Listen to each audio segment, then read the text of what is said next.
मानव समाचार, मानवता के हक में 11 तारखेला मनमाडच्या डंबरे कॉलनीमध्ये एक मोठ्या स्वरूपाची घरफोड झाली होती। त्यामध्ये 1200 ग्रॅम सोनं हे घरातून खिडकीचं गज वाकवून ते सोनं घेऊन गेलेले होते। अशा परिस्थितीमध्ये एवढे मोठे स्वरूपाचे सोनं चोरी झाल्यामुळे संपूर्ण स्थानिक पोलीस त्याचबरोबर LCB याच्या माध्यमातून पूर्ण जिल्हाभर या संपूर्ण गुन्हेगारांना शोधण्यासाठी सर्च मोहीम राबवण्यात आली।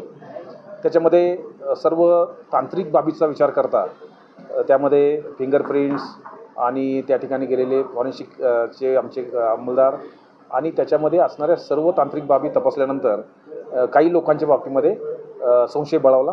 त्यांचे व्हेअरअबाउट चेक केल्यानंतर काही लोकांना आम्हाला त्यांना पाठलाग करून ताब्यात घ्यावं लागलं आणि त्यांच्या इंट्रोगेशनमध्ये संपूर्ण या घटनेचा उलगडा झाला। त्याच्यामध्ये आतापर्यंत त्यांच्याकडून 1055 ग्रॅम सोनं हे हस्तगत करण्यामध्ये यश मिळालेलं आहे। उर्वरित सोनं किंवा पैसे याच्या बाबतीमध्ये सुद्धा आमच्याकडे सध्या इन्व्हेस्टिगेशनमध्ये ह्या संपूर्ण बाबीचा तपास सुरू आहे आणि निश्चितपणे उर्वरित रक्कमसुद्धा आणि सोनंसुद्धा हस्तगत करता येऊ शकतं। हे तिन्ही गुन्हेगार हे रेकॉर्डवरचे गुन्हेगार आहेत।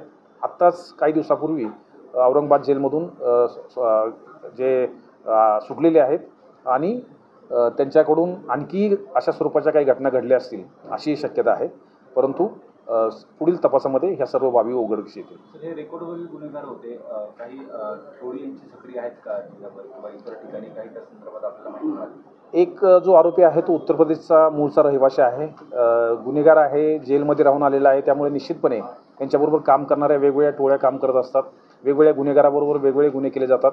त्यामुळे चौकशीमध्ये याच्याबरोबर आणखी काही टोळ्या सक्रिय आहेत का, आणखी काही गुन्हेगारांना सोबत घेऊन त्यांनी आणखी काही गुन्हे केलेले आहेत का, या सर्व बाबीचा उलगडा हा तपासामध्ये निश्चितपणे होईल। इतकं मोठ्या प्रमाणामध्ये सोनं मिळालं आहे, काही सराफ व्यवसाय देखील आपल्या रडारवर आहेत का? कारण हे विकण्यासाठी देखील त्यांनी काही इतर नियोजन ठेवलं असेल, त्या संदर्भात काय आपण माहिती घेतो? घरफोडी आणि चोरीच्या सर्व गुन्ह्यामध्ये अशा स्वरूपाच्या गुन्ह्यामध्ये मिळालेली जो मौल्यवान वस्तू आहेत, विशेषतः सोनं आहे, हे घेणारी एक वेगळी यंत्रणा निश्चितपणे कार्यरत असते आणि अशा स्वरूपाच्या यंत्रणेला या गुन्ह्यामध्ये बुक करण्यासाठी किंवा या गुन्ह्यामध्ये त्याचा सहभाग आहे हे सिद्ध करण्यासाठी निश्चितपणे तपासामध्ये जर ह्या बाबी समोर आल्या आणि त्याच्यामध्ये कुणाच्या तरीकडून ही विक्री करण्यासाठी घेतलेलं होतं किंवा पुढे जाऊन त्यांनी आणखी एखादा गुन्हा केला होता, त्यातलं सोनं त्यानं दुसरीकडे काही विकलं होतं, अशा स्वरूपाची काही एखादी घटना उघडकीस आली तर निश्चितपणे संबंधिताविरुद्ध कारवाई करण्यात येणार। आणखी काही परप्रांतीय